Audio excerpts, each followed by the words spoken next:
My name is Dr. Leela Hayes, and the sound of tearing paper is something I'll never forget.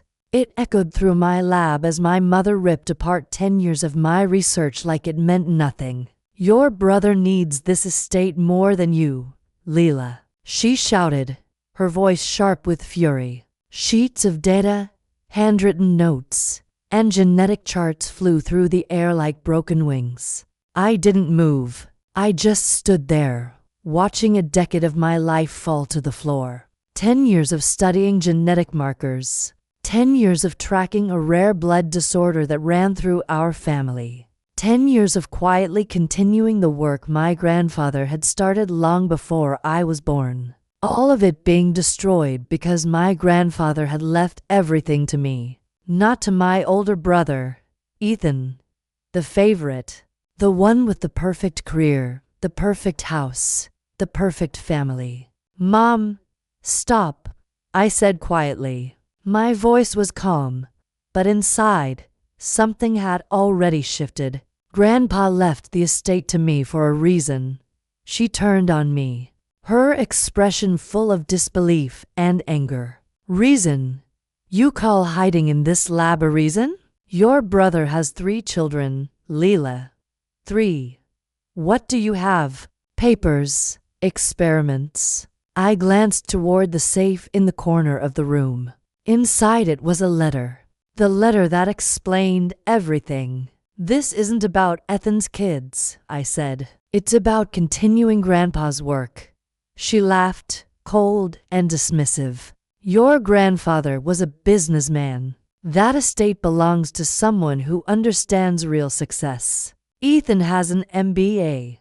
What do you have? A PhD, I replied, and answers you don't even know you need. She didn't listen. She just kept tearing through my files. $2 million, Leela. The house, the land, everything you're signing it over. Your father and I have already decided. I felt something settle inside me. I'm not signing anything. She paused, staring at me. Your father is on his way, she warned. Don't make this harder than it has to be. Family doesn't mean control, I said. It means understanding. Something you've never tried to do.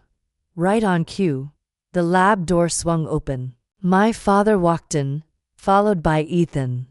Ethan looked exactly the same, confident, polished, certain the world belonged to him. This ends now, my father said. You're being selfish. I looked at Ethan. He had no idea. None of them did. The lawyer will be here tomorrow, my father continued. You'll sign, or we'll contest the will. That's when I smiled. Not out of humor, out of certainty. I already called the lawyer, I said. He'll be here in an hour. The room went still. There's something you all need to see. An hour later, Mr. Daniel Reeves, our family attorney, stood in my lab with a thick folder in his hands. The tension was suffocating. Shall we begin? He asked. I nodded. It's time. He laid out the documents one by one. DNA reports, genetic analyses, files dating back decades. My grandfather hadn't just been a businessman. He had been a geneticist, a brilliant one. This can't be right, my father said, his voice already breaking.